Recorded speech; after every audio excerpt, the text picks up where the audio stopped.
Assalamualaikum warahmatullahi wabarakatuh. Salam sejahtera untuk kita semua. Pertama, marilah kita panjatkan syukur kehadirat Tuhan yang Maha Pengasih dan Penyayang.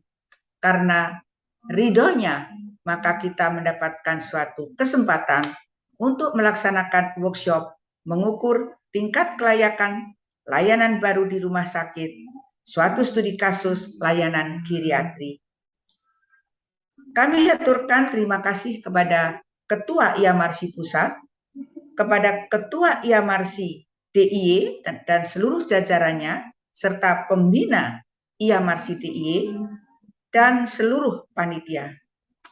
Kami juga ingin menyampaikan terima kasih dan hormat kami kepada Dr. Jen Edi Junarsin, kepada Dr.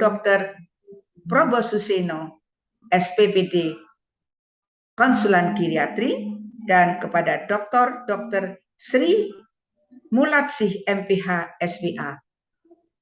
Beliau bertiga akan menyampaikan materi berdasarkan kepakaran beliau masing-masing yang tentunya tujuannya adalah bagaimana kalau kita melaksanakan pelayanan geriatri terpadu di rumah sakit.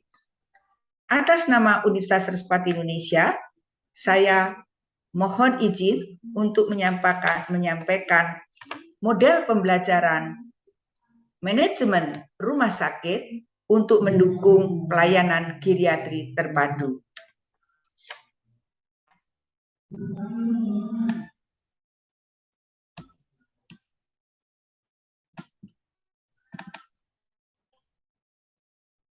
Selanjutnya, kami ingin menyampaikan konsep pembelajaran manajemen rumah sakit untuk mendukung pelayanan geriatri terpadu.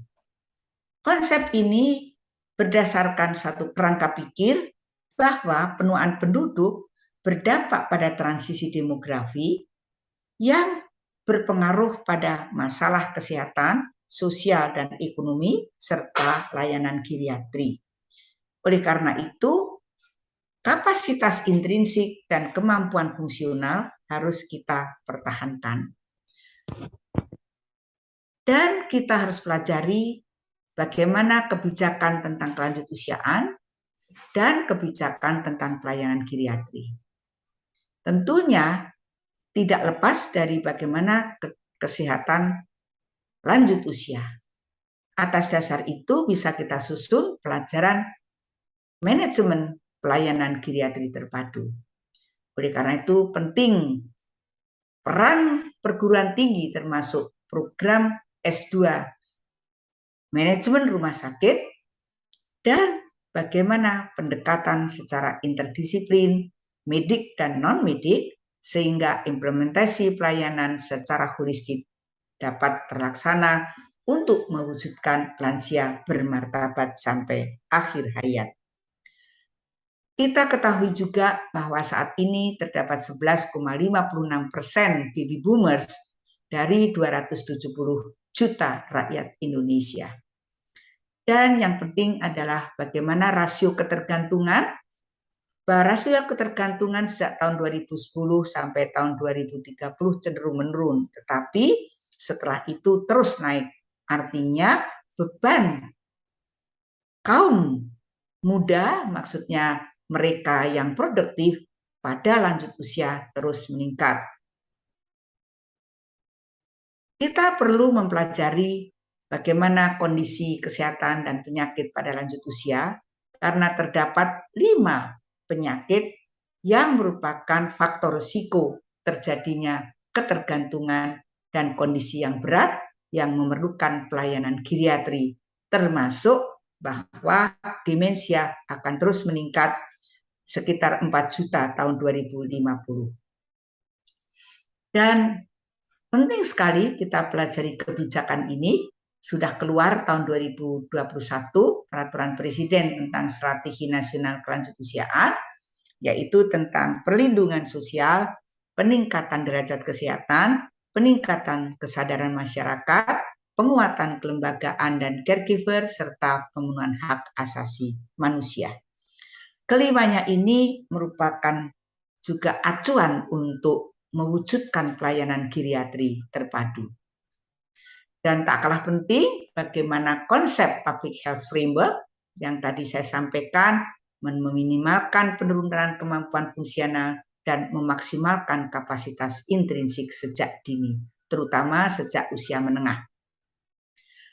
Pelayanan geriatri di rumah sakit ini kita pelajari dari Peraturan Menteri Kesehatan tahun 79 2014 tentang penyelenggaraan pelayanan geriatri di rumah sakit dan pedoman penyelenggaraan pelayanan geriatri di rumah sakit. Dan kami dari Universitas Saraswati Indonesia mencoba mengembangkan model pembelajaran manajemen pelayanan geriatri terpadu di rumah sakit dalam mata kuliah. Mata kuliahnya adalah manajemen pelayanan geriatri terpadu di rumah sakit yang mempelajari pengetahuan mengenai gerontologi geriatri, mencakup gerontologi sosial, gerontologi medik, geronteknologi untuk mendukung manajemen pelayanan geriatrik di rumah sakit. Tentunya kita perlu memahami apa itu lingkup gerontologi. Gerontologi adalah ilmu yang mempelajari aspek penuaan serta dampaknya yang berasal dari kata geros atau usia lanjut dan logos atau ilmu dari segi fisik, mental, sosial, dan kaitannya dengan teknologi. Berdasarkan lingkup tersebut terdapat gerontologi sosial, gerontologi medik, dan geronteknologi. Geriatri adalah bagian dari gerontologi medik. Namun di dalam penerapannya tidak lepas dari aspek gerontologi sosial dan geronteknologi. Oleh karena itu di dalam pelayanan geriatri, prinsip holistik ini penting sekali dipandang dari aspek fisik, psikologi, lingkungan sosial ekonomi dalam sistem pelayanan vertikal dan horizontal yang mencakup pencegahan, promotif, penyembuhan, dan pemulihan. Kami ingin sedikit memperkenalkan peran universitas.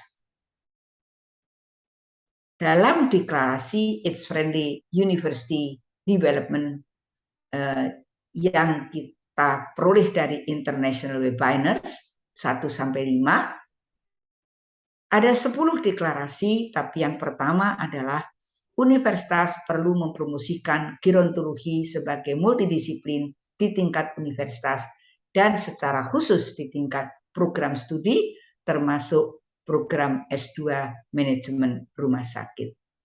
Sebagai kesimpulan, pelayanan geriatri terpadu perlu didukung oleh komitmen institusi pendidikan tinggi melalui model pembelajaran gerontologi secara multidisiplin dengan penerapan pelayanan secara interdisiplin. Terima kasih atas kerjasamanya, atas perhatiannya. Kami dari Universitas Entrepreneur dan Ramah Lansia mengucapkan sekali lagi selamat melaksanakan workshop yang luar biasa ini. Wassalamualaikum warahmatullahi wabarakatuh.